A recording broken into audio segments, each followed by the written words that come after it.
Welcome to Setting the Stage. I'm Brooke Savage. Annie is coming to the King Center January 28th and 29th. Isabella de Sousa Moore plays Lily St. Regis in the show, and she is here to tell us all about it. Isabella, thank you so much for joining us today. Hey, Brooke, thank you so much for having me. I'm so excited to be here. Of course. So first off, I usually start off with, how did you get into acting, and where are you from? So, I'm originally from Los Angeles, and I got into acting because I went on I did a field trip when I was in preschool, and I saw a production of Oliver. And my parents were chaperones on this trip, and they had to hold me down in my seat because I kept trying to run on stage. And I begged my dad, I was like, I want to do that. And so he signed me up for the next show, and I've been doing it ever since. I love it. What was the next show? Grease. So I was this little kid who just ran on the stage and like sang all the background vocals, and it was so much fun. I love it. I definitely was in Grease and Oliver growing up, and of course, Annie. So, what made you want to audition for Annie? I know you've told me you've done it in the past as well growing up. Yeah, so I did it a lot as a kid. It was one of my favorite movies growing up, the Carol Burnett version. It was just like, for as long as I can remember, it's just been this incredible piece of art that I've loved. And so I got an audition for it in September.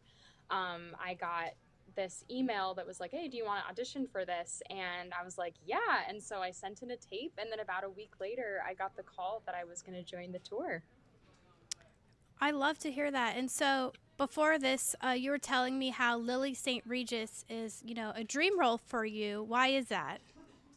She's just so much fun.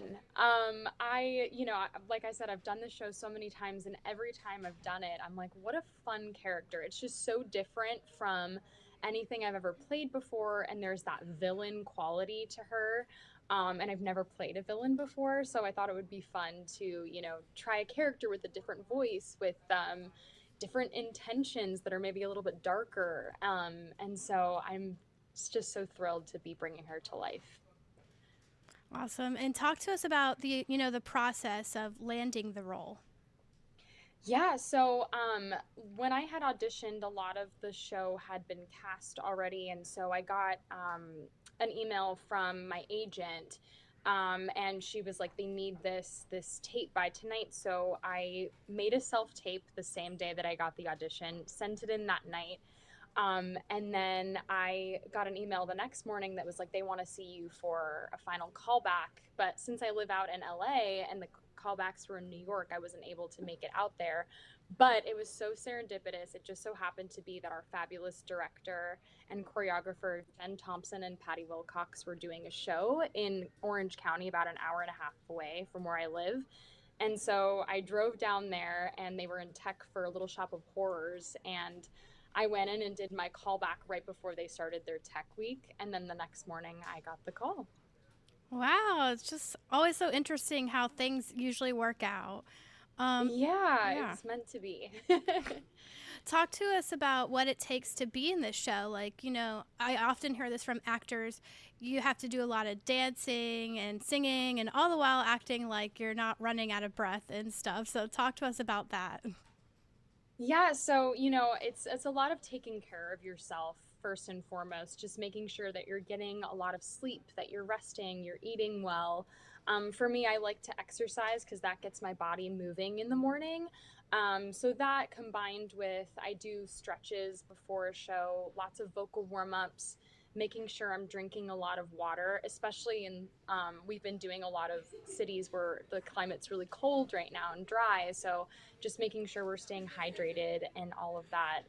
So it's definitely a process, but it's really, really nice once you can get all of that in, and then you get a great show. Awesome.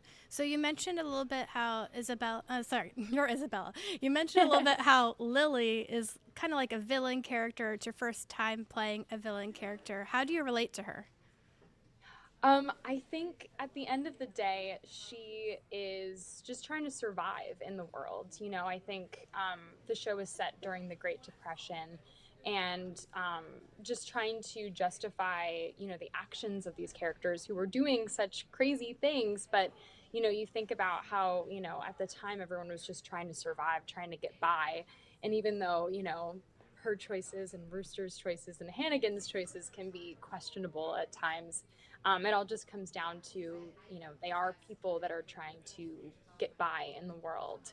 And also she's just so much fun. She's just so um, like she has this like cat-like quality to her, and I just love that. I just love that about her. Awesome. I like to hear that perspective, honestly. What is your favorite part of the show, and what is your favorite song in the show? I think my favorite song is, it's such a cliche answer, but Tomorrow. It's Hazel Vogel, our Annie, is absolutely tremendous, and her rendition of this role and this song in particular is just so beautiful. And the song it's so famous for a reason. It has that lyric, bet your bottom dollar that tomorrow there'll be sun. It's like no matter what you're going through, there's always going to be something to get you out of it on the other side, as long as you hold on to that hope. And that's like the biggest message in the show, overall. And I think that it's something that's really important to hang on to. And I think Hazel's doing such an amazing job of that. Oh, I love to hear that. You actually just answered my next question, which was going to be what is the main message of what is the message you hope people take away from the show? But you kind of answered that. Can you tell us any behind the scenes tidbits? Because I don't think people realize how much is going on behind the scenes. Yeah, so it's really like you said, you don't think about what's happening backstage, but we have an amazing crew. We have a crew that travels with us, and we have a local crew in every single theater that we go to, and they are responsible for making the show what it is. They are the people that keep the gears running. We've got people moving set pieces, making sure that props are preset in places for us to be able to grab them. We have people who put our clothes out so that we can quick change into them, quick change into our wigs, into different shoes. And it's really them that are, making the show run so smoothly. So without them, we'd really be nowhere. So we're so grateful to our crew. Um, and yeah, it's amazing what goes on back there. Yeah. And you said you yourself wear 3 wigs, right? Like, how many costume changes do you have?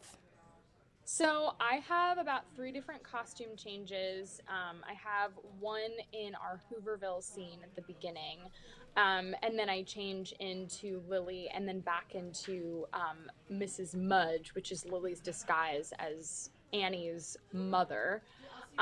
So I change 3 different times, and then I do a quick change at the very end for Bows to come back on as Lily. Awesome. Well, is there anything else you want to bring up about the show?